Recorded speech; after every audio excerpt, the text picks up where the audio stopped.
Hello friends, नमस्कार। मैं हूं नीरज राय और स्वागत है आपका फार्मा हार्ट्स में। दोस्तों, आज की वीडियो में हम बात करने वाले हैं फार्मास्यूटिक्स के टॉपिक के ऊपर।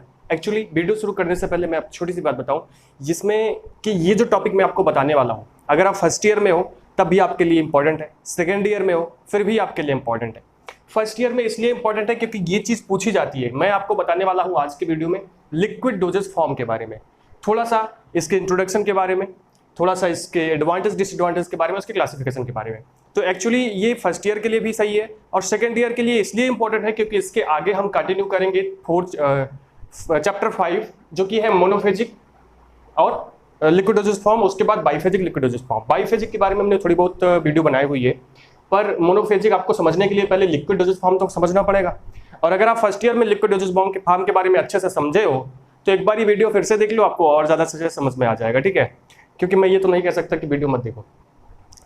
तो देखो, आज की वीडियो में हमें क्या पढ़ना है, introduction of the liquid dosage form, उसके बाद कुछ advantage disadvantage of liquid dosage form and classification of the liquid dosage form. तो दोस्तों, फर्स्ट ईयर में अगर आप हो तो ये पूछा जाता है आपसे कि लिक्विड डोजेस फॉर्म क्या होता है, क्या एडवांटेज डिसएडवांटेज होते हैं। सेकेंड ईयर में भी ये क्वेश्चन पूछा जा सकता है, ठीक है। तो चलिए आज की वीडियो की शुरुआत करते हैं। तो सबसे पहले अगर हम इंट्रोडक्शन की बात करें फार्मास्यूटिक्स के अंदर, दोस्त देखो, जो हेडिंग होती है उस हेडिंग को अगर किसी भी सब्जेक्ट में आप अच्छे से समझ जाओ, उसको समझ जाओ, तो आप उसके अंदर सब बहुत सारी चीजें लिख सकते हो। हेडिंग अगर आपके समझ में आ गई तो आधी चीजें समझ में आ जाती हैं। तो liquid dosage form, doses form का मतलब होता है आप जैसे जो मेडिसिन जिस फॉर्म में आती है उसको डोजेस फॉर्म बोलते हैं, क्योंकि लिक्विड है तो वो लिक्विड का फॉर्म होगा, मतलब तरल फॉर्म होगा। जैसे सबसे अच्छा जब कहा जाता है कोई ऐसी दवा बताओ, ऐसा डोजेस फॉर्म बताओ जो लिक्विड हो, तो हम जल्दी से नाम लेते हैं सिरप, ठीक है। अब वो सिरप चाहे कुछ भी, अगर वो लिक्विड है और पिया जाता है तो हम उसको तुरंत बोल देते हैं सिरप, ठीक है। तो चलो अभी यही मैं आपको बताता हूँ कि जो ऐसा डोजेस फॉर्म जिसका स्टेट जो है वो लिक्विड होता है उसको हम लिक्विड डोजेस फॉर्म बोलते हैं। एग्जाम्पल होता है इसका जैसे सिरप, एलिक्सर, लिनेमेंट, लोशंस, कुछ भी हो सकता है, जो भी सारे बहुत सारे एग्जाम्पल्स यहाँ पे आप देख सकते हैं वो उसके एग्जाम्पल्स होते हैं। तो इंट्रोडक्शन में जो भी कुछ आपको पता है, कुछ भी जो आपको पता है लिक्विड डोजेस फॉर्म के बारे में, आप वो लिख सकते हो, चाहे जो, ठीक है, उसको इंट्रोडक्शन के अंदर आप लिख सकते हो। थोड़ा बहुत एडवांटेज उसका लिख सकते हो, उसका डिसएडवांटेज भी एक ही पैराग्राफ में आपको लिखना पड़ेगा, एक एक लाइन में लिखना नहीं पड़ेगा इंट्रोडक्शन में, ठीक है। अभी यहाँ पे क्या है कि ये जो लिक्विड डोजेस फॉर्म है ये लिक्विड ओरिजिन का होता है और ये बहुत सारे एडवांटेज ऑफर करता है। कहने का मतलब जो पेशेंट्स हैं उनको बहुत सारा एडवांटेज देता है। कैसे? बहुत सारे लोग टैबलेट को, कैप्सूल को आसानी से निगल नहीं पाते हैं, तो क्योंकि ये लिक्विड होता है तो मुंह में डालना है, अपने आप चला जाएगा, ठीक है। तो इस तरह से ये सैलो करने में बहुत अच्छा होता है किसी भी पेशेंट के लिए। दूसरी बात, दूसरी जो चीज़ें होती है उसमें थोड़ा सा टफ होता है, या बहुत सारी दवाएं मीठ खट्टी बहुत तीखी लगती है, कड़वी लगती है, जबकि जो लिक्विड डोजेस फॉर्म है ये ऐसा बनाया जाता है कि पैलेटेबल हो। पैलेटेबल होने का मतलब ज़्यादा कड़वा ना हो, अच्छा हो, पीने में सही लगे, ठीक है। और इसी वजह से एक ढक्कन की जगह लोग दो ढक्कन पी जाते हैं कभी कभी। तो ये तो इंट्रोडक्शन में आप लिख सकते हो जो मैंने आपको बताया, और भी आप अपने मन से कई चीज़ें इंट्रोडक्शन के अंदर लिख सकते हो अगर आपको लिखना है। चलिए देख लेते हैं कि क्या एडवांटेज और क्या डिसएडवांटेज होते हैं आपके लिक्विड डोजेस फॉर्म के। तो सबसे पहले हम बात करेंगे एडवांटेज की, फिर डिसएडवांटेज की। चलो देखो, जो लिक्विड है उसको, उसके अंदर क्या एडवांटेज होगा। टैबलेट, कैप्सूल या पाउडर, जो पाउडर आपको पता है ना, उसका भी स्ट्रिप बनाया जाता है, उसका भी टैबलेट बना के हमें दिया जाता है, तो उसको भी निगलने में प्रॉब्लम होती है। सबसे आसान जो सैलोइंग होती है वो लिक्विड डोजेस फॉर्म की होती है, मतलब liquid dosage form is easier to swallow for paediatrics and, paediatrics का मतलब होता है बच्चे, ठीक है। तो ये बच्चों के लिए बहुत अच्छा डोजेस फॉर्म होता है क्योंकि ये निगलने में बहुत आसान सा होता है। दूसरा क्या है, इजिली एब्जॉर्ब्ड। देखो ये लिक्विड होता है, जब भी आप कोई मान लीजिए सॉलिड डोजेस फॉर्म लेते हैं तो सॉलिड डोजेस फॉर्म आपके पेट के अंदर जाता है तो डिसइंटीग्रेट होता है, मतलब टूटता है। टूटने के बाद जब छोटे छोटे टुकड़े हो जाते हैं तब एब्जॉर्ब होता है। सोचो, लिक्विड क्या है, पेट के अंदर गया तुरंत ब्लड में चला गया, इसको टूटना नहीं था, एक स्टेप छोड़ दिया तो ये जल्दी से एब्जॉर्ब हो जाता है, इसका मतलब इजीली एब्जॉर्ब हो जाता है और इसका जो एब्जॉर्प्शन का रेट होता है वो ज्यादा होता है। एब्जॉर्प्शन का रेट ज्यादा होने की वजह से, ध्यान से देखिएगा, एब्जॉर्प्शन का रेट ज्यादा होने की वजह से इसकी जो थेरापेटिक एक्टिविटी है वो फास्टर होती है, ये जल्दी फायदा करता है दूसरे डोजेस फॉर्म की अपेक्षा, जैसे खास करके टेबलेट और कैप्सूल के अपेक्षा, ठीक है, क्योंकि इसको डिसइंटीग्रेट नहीं होना, पेट के अंदर गया तुरंत अंदर चला गया, मतलब तुरंत ब्लड में चला गया, एब्जॉर्ब हो गया, तो इसका थेरापेटिक जो एक्शन होगा वो फास्टर होगा, वो जल्दी आएगा। अगला है the drug in the solution is uniformly, जो सॉल्यूशंस होते हैं, मतलब जो लिक्विड डोजेस फॉर्म होता है उसमें जो ड्रग्स होती है वो यूनिफॉर्म होती हैं। यूनिफॉर्म होने का मतलब वो अच्छी तरह से बिखरी होती है पूरे सॉल्यूशन के अंदर, बट किसको छोड़ करके, बाइफेजिक लिक्विड डोजेस फॉर्म को छोड़ करके, सस्पेंशन और इमल्सन को छोड़ करके जो मोनोफेजिक लिक्विड डोजेस फॉर्म होता है, इस प्रकार के डोजेस फॉर्म में जो ड्रग्स होती हैं वो यूनिफॉर्मली पूरे लिक्विड के अंदर घुली होती हैं, बिखरी होती हैं, ठीक है। अगला जो एडवांटेज है वो क्या है कि solution reduce GIT irritation, solution जो होता है वो GIT इरिटेशन को रिड्यूस करता है। अब देखो ये कैसे गैस्ट्रिक मतलब GIT इरिटेशन को रिड्यूस करेगा, ध्यान से देखना। होता क्या है कि जब कोई टेबलेट खाते हैं तो वो सॉलिड फॉर्म में होती है और बॉडी के अंदर जाती है तो डिसइंटीग्रेट होती है, और डिसइंटीग्रेट होने की वजह से होता क्या है सर, जब डिसइंटीग्रेट होगी तो ये इरिटेशन काज करेगी, क्योंकि ये डाइल्यूट नहीं होगी, ये सॉलिड फॉर्म में होगी तो थोड़ा कंसंट्रेटेड फॉर्म में होगी, और जब कोई भी चीज हमारी बॉडी के अंदर कंसंट्रेटेड फॉर्म में जाती है तो इरिटेशन काज करती है, खास करके ड्रग। बट सोल्यूशन क्या होता है, सोल्यूशन हमने जैसे लिया वो लिक्विड था, और पेट के अंदर जो भी चीजें होती हैं वो लिक्विड होती हैं, जैसे गैस्ट्रिक जूस है तो वो क्या होगा, लिक्विड होगा, और तो जैसे पेट के अंदर जाएगी तुरंत उसमें घुल जाएगी, और तुरंत घुल करके वो डाइल्यूट हो जाएगी, मतलब तनु हो जाएगी, और जिसकी वजह से होता क्या है कि इरिटेशन काज नहीं करती है ये जो सॉल्यूशंस होते हैं या कम करते हैं, ठीक है। अब बात कर लेते हैं डिसएडवांटेज की। देखो डिसएडवांटेज की अगर हम बात करें तो सबसे पहला डिसएडवांटेज आप सोचो क्या हो सकता है, किसी भी चीज को एक जगह से दूसरी जगह ले जाना है, सबसे बड़ी प्रॉब्लम आपको ले जाने में आएगी अगर वो बहुत ज्यादा मात्रा में है और उसको कांच की बोतल में रखा गया है। देखो पहले के जमाने में क्या होता था कि कांच के बोतल में रखा जाता था, मतलब ग्लास कंटेनर में सिरप को या फिर लिक्विड को रखा जाता था, और वो क्योंकि ये बल्क अमाउंट में लिया जाता है, ले जाया जाता है, बल्क अमाउंट का मतलब ढेर सारे अमाउंट में, मतलब बहुत ज्यादा अमाउंट में, ठीक है। और इसी वजह से इसके ट्रांसपोर्टेशन में और इसके स्टोरेज में, क्योंकि स्टोरेज के लिए ज्यादा जगह चाहिए, और स्टोरेज में क्यों प्रॉब्लम आती है आगे बताऊंगा, तो मतलब इसकी बल्की अमाउंट में होने की वजह से, और क्योंकि ये लिक्विड है तो इसके ट्रांसपोर्ट में और इसके स्टोरेज में बहुत ज्यादा डिफिकल्टीज आती हैं। मान लीजिए एक बोतल फट गया तो आपका पूरा का पूरा जो उस बोतल में सब्सटेंस था वो पूरा का पूरा खराब हो जाएगा, ठीक है। तो इसमें थोड़ा सा ये प्रॉब्लम आती है। उसके बाद स्टोरेज में प्रॉब्लम आती है क्योंकि इसके लिए ज्यादा जगह की जरूरत होती है, और दूसरे भी मैं टॉपिक्स आपको बता रहा हूं क्यों स्टोरेज में कमी मतलब दिक्कत होती है, डिफिकल्टीज होती है।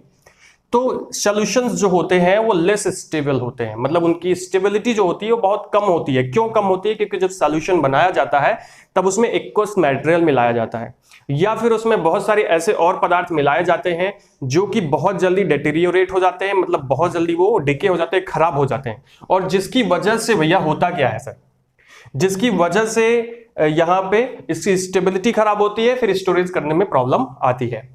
अगला, सॉल्यूशन नीड्स मोर प्रिजर्वेटिव्स। आपको जैसा कि मैंने बताया कि सॉल्यूशन या लिक्विड डोजेस फॉर्म के अंदर में एक्वस मटेरियल ज्यादा होता है, और ऐसी कंडीशन में अच्छा एक्वस मटेरियल के साथ में उसमें स्वीटनिंग एजेंट होता है, उसमें फ्लेवरिंग एजेंट होता है, तो ये सब एजेंट्स क्या करते हैं, ये ऐसे होते हैं जो कि ऑर्गेनिक होते हैं, और इसकी वजह से इसमें माइक्रो ऑर्गेनिज्म की ग्रोथ बहुत तेज होती है, मतलब जो सूक्ष्म जीव का ग्रोथ है वो बहुत ज्यादा तेज होती है, और ऐसी कंडीशन को रोकने के लिए इसमें मिलाया जाता है प्रिजर्वेटिव।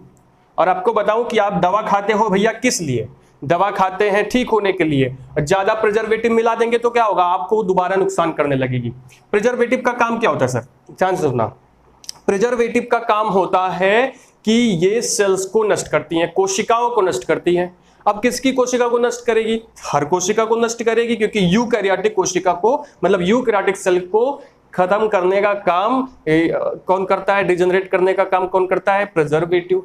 अब प्रिजर्वेटिव ज्यादा मात्रा में मिला दिया, आपके बैक्टीरिया तो उड़ जाएंगे, कोई दिक्कत नहीं है, सामान नहीं खराब होगा, आप खा लोगे, आपके अंदर प्रिजर्वेटिव गया।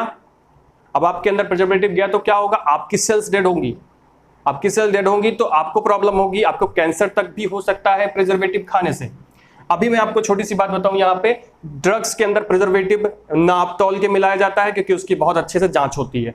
लेकिन आप जो खाते हो डिब्बा बंद खाना, पैकेट वाला खाना, जैसे केचप खाते हैं जो गीला खाना होता है केचप, अचार खाते हो, आपके घर का अचार खराब हो जाता है, फफूंद लग जाती है, मार्केट का अचार नहीं खराब होता। क्यों नहीं खराब होता? क्योंकि उसमें प्रिजर्वेटिव मिलाते हैं। और अभी मान लो किसी दवा में आपको प्रिजर्वेटिव ज्यादा मिल जाए तो हंगामा खड़ा हो जाएगा, लेकिन नहीं, आपके जो फूड मटेरियल्स आते हैं उसमें ज्यादा प्रिजर्वेटिव डाल के देते हैं, लेकिन आप खाते हो क्योंकि उसका स्वाद बड़ा अच्छा होता है, तो स्वाद के लिए मरे जाते हैं सब।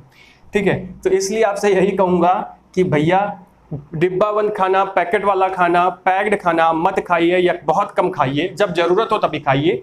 ये चिप्स होती है, आप पैकेट वाला मत खाइए, आप अपने घर पे होता है आलू को काट करके चिप्स बना करके उसको खाइए। केचप खाना क्या बहुत ज्यादा जरूरी है? आप केचप मत खाओ, टमाटर खरीद के ले आओ, टमाटर का बढ़िया चटनी बना के खा जाओ। ठीक है, तो वो सब आपके लिए ज्यादा सही होगा, है ना, क्योंकि प्रिजर्वेटिव से हमें बचना चाहिए।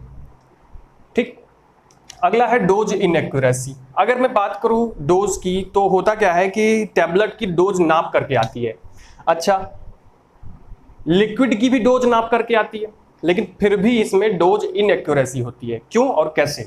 मान लो किसी बच्चे को सिरप दिया गया पीने को या किसी बड़े को, तो क्योंकि सिरप मीठा होता है तो लोग क्या करते हैं, चलो एक ढक्कन पिया, आधा और पीते हैं, मीठा भी है कोई प्रॉब्लम नहीं है। खास करके बच्चे ज्यादा करते हैं। क्यों बच्चे करते हैं? क्योंकि उनको मीठा लगता है तो वो पी लेते हैं, कभी कम कभी ज्यादा। ठीक है, तो उसमें डोज इनएक्यूरेसी हो जाती है। बड़े क्यों पी लेते हैं? क्योंकि उनको लगता है ज्यादा फायदा करेगा और स्वाद भी अच्छा है, कोई दिक्कत नहीं है। लोग डरते ज्यादा हैं, लोग डरते हैं टैबलेट कैप्सूल से, जबकि सिरप से नहीं डरते। सिरप कहते हैं अगर 2 भी ढक्कन पी लेंगे तो साइड इफेक्ट नहीं करेगी, लेकिन ऐसा कुछ नहीं है भैया, उसमें भी वही दवा मिली है, वो भी आपको साइड इफेक्ट कर सकती है। तो यहाँ पे डोज इनएक्यूरेसी हो जाती है, क्योंकि डोज हम लोग ढक्कन से जब पीते हैं तो उसमें समझ कभी ज्यादा कभी कम हो जाता है। ठीक है, अगला है,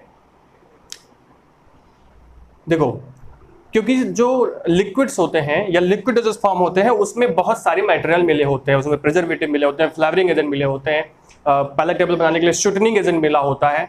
ठीक है, तो ये सारे एजेंट मिले होने की वजह से इसमें जो केमिकल इंट्रैक्शन होता है, चाहे वो सब्सटेंस टू सब्सटेंस का हो या फिर सब्सटेंस टू कंटेनर का हो, इंट्रैक्शन का मतलब उन दोनों के बीच में जो क्रिया होती है, अभिक्रिया, ठीक है, उसको हम बोलते हैं। तो यहाँ पे इनकम्पैटिबल इंटरेक्शन होने के चांसेस ज्यादा होते हैं, क्योंकि यहाँ पे मटेरियल की क्वांटिटी और मटेरियल का नंबर बहुत ज्यादा होता है, जिसकी वजह से ये इसका एक बहुत बड़ा डिसएडवांटेज है। ठीक है, ये बात समझ में आ गई। तो ये था एडवांटेज और डिसएडवांटेज लिक्विड डोजेस फॉर्म का। अब हम बात कर लेते हैं जो कि सबसे इंपॉर्टेंट चीज है आपके लिए, जो कि है classification of the liquid dosage form. Sir, classification बहुत ज्यादा जरूरी है क्योंकि इसी के बेस पे आपको आगे पढ़ना पड़ेगा। अब फर्स्ट ईयर के हो तब आप डोजेस फॉर्म का, जब फर्स्ट ईयर में हो पहला चैप्टर आप पढ़ते हो डोजेस फॉर्म के बारे में, मतलब जो उसका क्लासिफिकेशन होता है, तो उसमें आप 3 प्रकार के डोजेस फॉर्म बांटते हो, solid doses form, liquid dosage form, semi solid doses form. ठीक है, तो उसी में से एक टॉपिक ये है, एक पार्ट ये है लिक्विड डोजेस फॉर्म। इसको आप वहां पे ऐसे इसको लिख सकते हो अगर आपका मन करे तो, या मन क्या करे, लिखना पड़ेगा आपको, नहीं लिखोगे ना तो नंबर नहीं मिलेगा। ठीक, तो चलो देख लेते हैं इसके बारे में थोड़ा सा। देखो सर, लिक्विड डोजेस फॉर्म को एक्चुअली बांटा गया है 2 भाग में, एक होता है मोनोफेजिक और एक होता है बाईफेजिक। देखो, जब आप विलयन बनाते हो, जब आप सॉल्यूशन बनाते हो, तो 2 प्रकार के सॉल्यूशन बनते हैं, एक होता है समांगी विलयन, एक होता है विषमांगी विलयन। ठीक है, होमोजीनस और हेट्रोजीनस। ठीक है, 2 प्रकार के सॉल्यूशन बनते हैं आपके। तो होमोजीनस जो होता है समांगी विलयन, वो आपका होता है मोनोफेजिक, और जो विषमांगी विलयन होता है, मतलब कहने का हेट्रोजीनस, वो होता है आपका बाईफेजिक। ठीक है, थोड़ा सा मैं बता दूं, आपको डिटेल में बताऊंगा मोनोफेजिक बाईफेजिक के बारे में जब इसका सेपरेट वीडियो बनाऊंगा, लेकिन यहाँ पे बस थोड़ा सा देख लीजिए। देखो, जब भी कोई भी आप चीज मिलाते हो, दो चीज ऐसी कैसी चीज जो आपस में फ्रेंडली हो, जो आपस में मिलने वाले हो, मिसिबल हो या सॉल्युबल हो, 2 चीजें हम लिक्विड के अंदर मिलाते हैं। मान लीजिए ये हमारा पानी है, इसके अंदर या तो आप सॉलिड मिलाओगे या इसके अंदर आप लिक्विड मिलाओगे। जब हम सॉलिड मिलाएंगे तब कहेंगे सॉल्युबल या इनसॉल्युबल, और जब लिक्विड के अंदर लिक्विड मिलाएंगे तो बोलेंगे मिसिबल और इनमिसिबल। ठीक है, तो अगर आप किसी भी लिक्विड के अंदर में कोई भी सॉल्युबल सॉलिड मिला करके उसको घोल देते हो, जैसे चीनी के अंदर पानी के अंदर चीनी, तब उसको हम बोलेंगे मोनोफेजिक लिक्विडोजस फॉर्म। क्यों? क्योंकि यहाँ पे एक ही फेज बनेगा और इसमें पूरा का पूरा सोल्यूशन बन जाएगा, ठीक है, कोई ऐसा पदार्थ नहीं होगा जो घुलेगा नहीं। जबकि अगर आप इसमें मिसिबल लिक्विड डालते हो, जैसे पानी के अंदर आप पानी डालते हो, ठीक है, तब भी वो आपस में मिल जाएंगे, तो इससे भी आपका होमोजेनस सॉल्यूशन तैयार होगा, मतलब एक मोनोफेजिक लिक्विडोजस फॉर्म तैयार होगा, ठीक है। अब इसी के बारे में थोड़ा सा देख लेते हैं। अब मोनोफेजिक लिक्विडोजस फॉर्म को आगे बांटा गया है दो भागों में, एक है इंटरनल और एक्वस, दूसरा है एक्सटर्नल और नॉन एक्वस। इंटरनल यूज के लिए और एक्सटर्नल यूज के लिए। इंटरनल यूज के लिए देखिएगा, एग्जांपल देंगे syrup, elixir, drop, solutions, tinctures, linctus और एरोमेटिक वाटर। अगर आप फर्स्ट ईयर में आपने कॉलेज किया होगा तो आपने एरोमेटिक वाटर सबसे पहले बनाया होगा, ठीक है। मतलब syrup, elixir, drop, solution, tinctures, linctus और एरोमेटिक वाटर, इस सब के बारे में सेकेंड ईयर में आपको, मतलब अभी जो मैं अगला वीडियो बनाऊंगा उसमें भी आपको डिटेल में पढ़ना है इन सभी के बारे में। अगला है एक्सटर्नल लिक्विडोजस फॉर्म या एक्सटर्नल मोनोफेजिक लिक्विडोजस फॉर्म। ये एक्सटर्नली यूज किए जाते हैं आपकी बॉडी में या बॉडी कैविटी में, मतलब बॉडी के ऊपर सरफेस पे या बॉडी कैविटी में। तो आपको बताऊं कि जो भी चीज बॉडी कैविटी में यूज की जाती है उसको भी एक्सटर्नल बोलते हैं। बॉडी कैविटी का मतलब माउथ कैविटी होती है, आपकी ईयर या आपकी आईज हो सकती हैं, आपका बॉडी का सरफेस हो सकता है, ठीक है, या रेक्टल यूज के लिए होती है, जो वेजाइनल यूज के लिए होती है, वो सभी एक्सटर्नली ही यूज की जाती हैं। भले ही माउथ के अंदर आप यूज कर रहे हो कोई चीज, तो वो आपका एक्सटर्नल ही है क्योंकि आप बाहर यूज कर रहे हो, ठीक है। तो यहाँ पे देखिएगा कौन कौन सा है, lotion, liniment, gargle, mouthwash, ear drop, nasal drop और आई ड्रॉप, उसके बाद इनहेलेंट्स, ठीक है। ये सभी जो होते हैं एक्सटर्नल यूज की जाते हैं, मोनोफेजिक लिक्विडोजस फॉर्म होते हैं। ये बात याद रखिएगा, एमसीक्यूज में क्वेश्चन आते हैं, ठीक है। अगला है बाइफेजिक लिक्विडोजस फॉर्म। दोस्त बाइफेजिक, बाई का मतलब दो और फेजिक का मतलब फेज। यहाँ पे दो फेज होते हैं। यहाँ पे दो फेज कब बनते हैं और क्यों बनते हैं? जब हम, आप सोचो दो दुश्मनों को आप साथ में ला सकते हो? नहीं ला सकते ना। जैसे पानी तेल का दुश्मन और तेल पानी का दुश्मन, दोनों को साथ में ला सकते हो? कभी नहीं ला सकते हो। इंसान है हम लोग, ठीक है, सब कुछ कर सकते हैं, ला सकते हैं। कैसे? देखो, बाइफेजिक में क्या होता है कि जब भी आप किसी लिक्विड के अंदर में इनसॉल्युबल सॉलिड, इनसॉल्युबल मतलब जो घुलना नहीं चाहता, उसको ला करके घोलते हो, तो वो बाइफेजिक डोजेस फॉर्म होता है। ये दोनों आपस में घुलते नहीं है, इनको घोलने के लिए तीसरा एजेंट मिलाया जाता है, मीडिएटर। दो लोगों को मिलाने के लिए तीसरे की जरूरत होती है सर ना। तो तीसरा जो होगा वो इन दोनों को आपस में मिलाएगा, क्योंकि सॉलिड है, लिक्विड के अंदर मिल रहा है, तो इसके अंदर सस्पेंडिंग एजेंट डाला जाता है इन दोनों को मिलाने के लिए, तो उसको बाइफेजिक लिक्विडोजस फॉर्म बोलते हैं। इसमें सॉलिड कम होता है, लिक्विड ज्यादा होता है। तो सॉलिड कम है तो सॉलिड को क्या बोलोगे? Disperse phase. डिस्पर्ज का मतलब ऐसा फैला हुआ, ठीक है। और जो लिक्विड है जिसकी मात्रा ज्यादा है उसको बोलते हैं कंटीन्यूअस फेज, ठीक है। तो ये क्योंकि इसमें सॉलिड मिला रहे हैं तो ये क्या होगा? हमारा सस्पेंशन होगा। और जब भी हम किसी इमिसिबल लिक्विड को किसी लिक्विड में घोलते हैं, जैसे तेल को पानी में घोलना है, कभी नहीं घुलेगा, लेकिन इंसान बोला ना, इंसान है हम लोग, हम सब कुछ कर देते हैं, ठीक है। तो ये लिक्विड था, इसमें आप मतलब वाटर था, वाटर में आपने ऑयल घोल दिया और घुल नहीं रहा था, तो इसमें आपने डाल दिया इमल्सिफाइंग एजेंट। क्या डाला? Emulsifying agent. तो क्या होगा? ये घुल जाएगा आपस में, तो क्या बन जाएगा? इमल्सन बन जाएगा। तो इसमें भी दो फेज, जो थोड़ी मात्रा में होगा वो डिस्पर्ज और जो ज्यादा मात्रा में होगा वो कॉन्टिन्यूअस फेज, ठीक है। जैसे तेल कम मात्रा में था तो क्या हो गया सर? तेल कम मात्रा में था डिस्पर्ज फेज, और पानी ज्यादा मात्रा में था कंटिन्यूअस फेज, ठीक है। तो ये दोनों चीजें आपको मैंने जो बताई, ये होता है सस्पेंशन और इमल्सन। याद करना बड़ा आसान है। सॉलिड को घोलोगे तो सस्पेंशन, मतलब यस, ठीक है। उसके बाद लिक्विड को लिक्विड में घोलोगे तो क्या होगा? इमल्सन बनेगा। ये बात याद रखिएगा। और दोनों चीजें चार चार प्रकार की होती हैं। ओरल सस्पेंशन आता है, एक्सटर्नल सस्पेंशन आता है, पैरेंटल सस्पेंशन आता है, और आपका ऑप्थेल्मिक सस्पेंशन आता है। इसी प्रकार से इमल्सन भी इतने प्रकार का आता है। तो ये जो मैंने आपको चीजें बताई हैं, ये थोड़ी सी चीजें थी लिक्विडोजस फॉर्म। अगली वीडियो में हम बात करेंगे मोनोफेजिक लिक्विडोजस फॉर्म के बारे में, जिसमें मोनोफेजिक के बारे में हम डिटेल में पढ़ेंगे कि मोनोफेजिक क्या होता है। उसमें हम डिटेल में पढ़ेंगे सिरप, एलिक्सर, ड्रॉप, सॉल्यूशन, इन सब के बारे में, इधर लिनिमेंट, लोशंस इत्यादि के बारे में हमें डिटेल में पढ़ना है, जो कि सेकेंड ईयर में आपको डिटेल में पढ़ाया जाता है। फर्स्ट ईयर के लिए उतना जरूरी नहीं है, लेकिन ये चीज जो मैंने बताया ये फर्स्ट ईयर के लिए भी जरूरी है, सेकेंड ईयर के लिए भी जरूरी है, इसलिए आपको ये वीडियो जरूर देखना चाहिए। अब तो देख लिए होगे यार, अगर यहां तक पहुंच गए हो, है ना। चलो ठीक है। अगर आपको ये वीडियो अच्छा लगा हो तो चैनल को सब्सक्राइब कर दीजिएगा, वीडियो को लाइक कर दीजिएगा, शेयर कर दीजिएगा अपने फ्रेंड्स के साथ, हमें इंस्टाग्राम पे फॉलो कर लीजिएगा। Thank you.